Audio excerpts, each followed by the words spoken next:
Devotos de São Judas lotam o santuário no dia dedicado ao padroeiro. Sexta APD chega à fase final. E ainda a importância da prevenção do câncer de mama nos pets. Hoje é terça-feira, 29 de outubro, e o Horizonte Notícia já está no ar.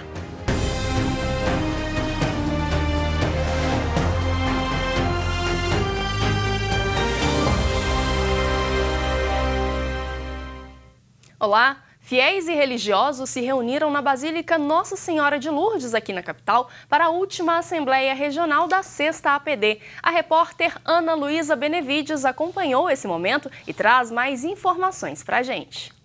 Mais uma etapa da Sexta Assembleia do Povo de Deus da Arquidiocese de Belo Horizonte foi concluída.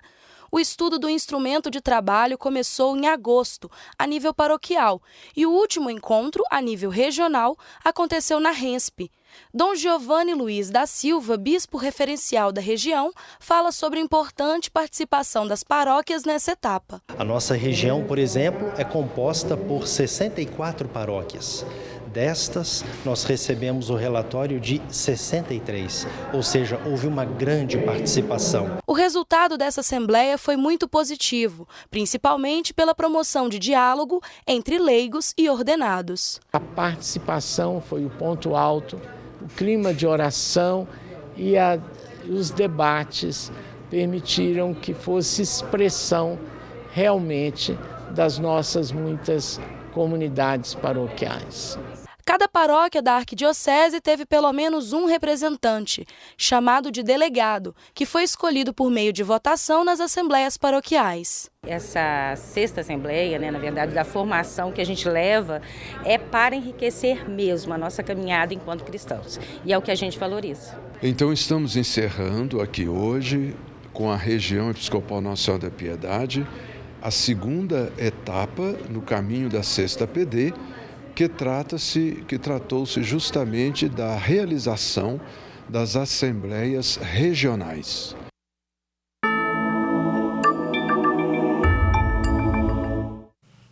Em missa solene, celebrada na Basílica de São Pedro no domingo, o Papa Francisco condenou o desprezo pela história e pelas tradições dos povos indígenas e clamou pela defesa da terra. O Papa Francisco concluiu no domingo o Sínodo da Amazônia com uma missa solene na Basílica de São Pedro. O pontífice clamou por uma defesa da terra da expoliação e convidou o mundo a escutar o grito dos pobres e marginalizados. Na homilia, o Papa condenou o desprezo pela história e pelas tradições de outros povos, que são considerados de pouco valor e têm a história apagada, territórios ocupados e bens usurpados. Depois de participar ativamente das 3 semanas de trabalhos sinodais, o Papa Francisco fez uma análise sobre esse período. O pontífice pediu atenção ao que foi discutido durante esses dias. Vamos conferir. No encerramento do encontro, o Papa agradeceu a todos pelo testemunho de trabalho, escuta e busca por colocar em prática o espírito sinodal. Alertou também para a importância de se atentar ao diagnóstico apresentado durante o sínodo, que, segundo ele, compreende 4 importantes aspectos. Sigan trabalhando, sobretudo em los diagnósticos que hemos hecho sobre a Amazônia. Diagnóstico ecológico, el diagnóstico social, el diagnóstico cultural y el diagnóstico pastoral. Los diagnósticos son el gran mensaje de este sínodo. No tanto las conclusiones pequeñas, los diagnósticos. También las conclusiones, pero los diagnósticos son lo principal. A rede eclesial pan-amazônica foi mencionada pelo Santo Padre como modelo a seguir para uma semiconferência episcopal para a região ou um CELAM amazônico, Conselho Episcopal Latino-Americano. Outra sugestão desta vez, dentro da Cúria Romana, seria criar uma seção amazônica no Discatério para a promoção humana integral. Quanto à abertura a novos ritos, Francisco disse que esse aspecto cabe à congregação para o culto divino e se pode fazer seguindo certos critérios. Sobre a exortação pós-sinodal, o Papa recordou que não é obrigatória, mas que pretende até o fim do ano compartilhar a experiência vivenciada neste sínodo. E ontem foi dia de festa aqui na capital. O Santuário Arquidiocesano São Judas Tadeu, na região nordeste de Belo Horizonte, ficou mais cheio que de costume nesta segunda-feira, dia 28 de outubro. Mais de 100 mil pessoas participaram da Festa do Santo, conhecido por ser o advogado das causas impossíveis.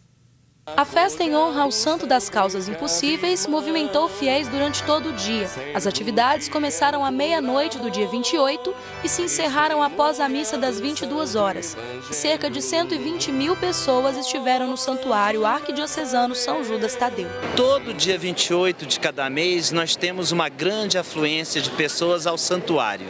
E o dia 28 de outubro, por ser o dia que se comemora exatamente a memória do apóstolo São Simão e São Judas Tadeu, então é de fato um dia de maior afluência de pessoas. São Judas é um dos santos mais populares da Igreja Católica. Todos os dias 28 estou aqui porque eu tenho que dar o testemunho e tenho que cumprir a promessa, porque eu tive 2 vezes no CTI e estava com câncer. Através de São Judas Tadeu, das causas impossíveis, eu fui curado.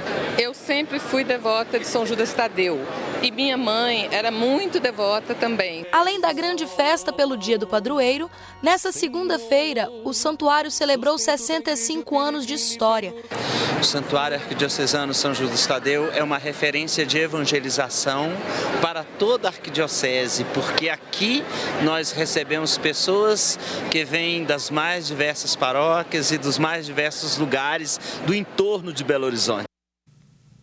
E a Conferência Nacional dos Bispos do Brasil, a CNBB, emitiu uma nota sobre o vazamento de óleo no litoral do Nordeste brasileiro. No documento, inspirado pela realização do Sínodo para a região panamazônica, a CNBB cobra uma postura de profunda e imediata conversão ecológica.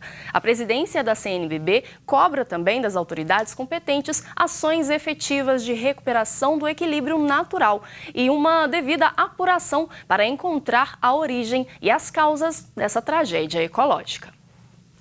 Agora, em outubro, uma campanha tem alertado e conscientizado as pessoas em relação ao câncer de mama. Mas você sabia que o seu animalzinho de estimação também pode ter a doença? Alguns cuidados básicos podem prevenir novos casos da doença entre os bichinhos. Confira na matéria de Ana Luísa Benevides.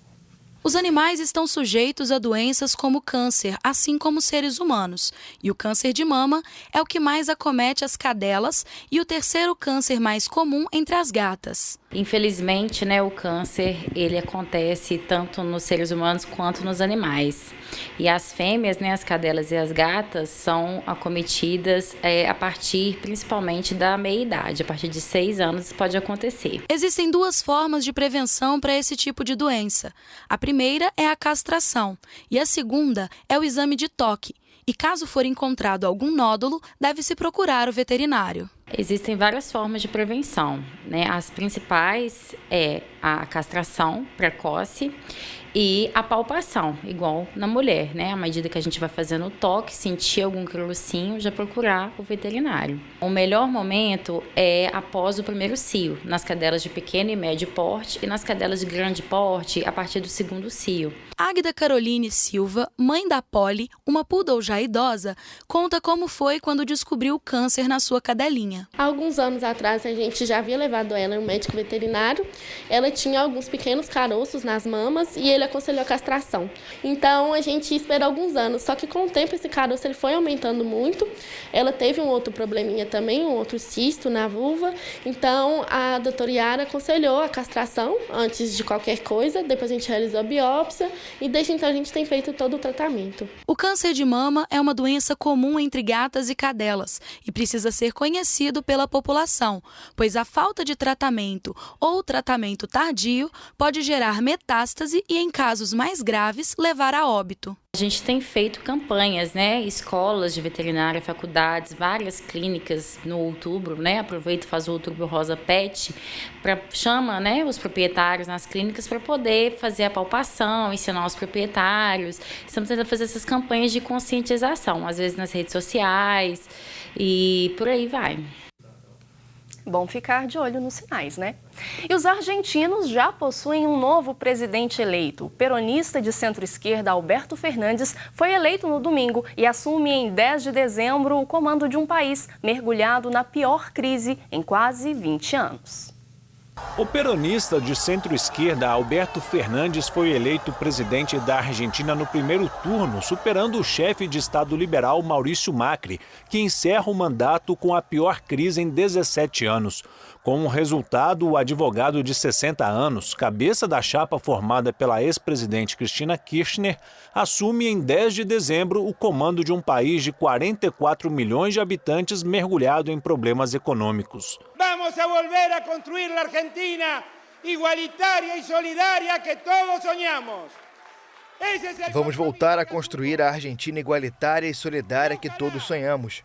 Este é o compromisso que assumo e tomara que nossos opositores nestes 4 anos sejam conscientes do que nos deixaram e nos ajudem a reconstruir o país das cinzas que deixaram. Conscientes de lo que nos han dejado e nos ajudem a reconstruir o país de las cenizas que han dejado.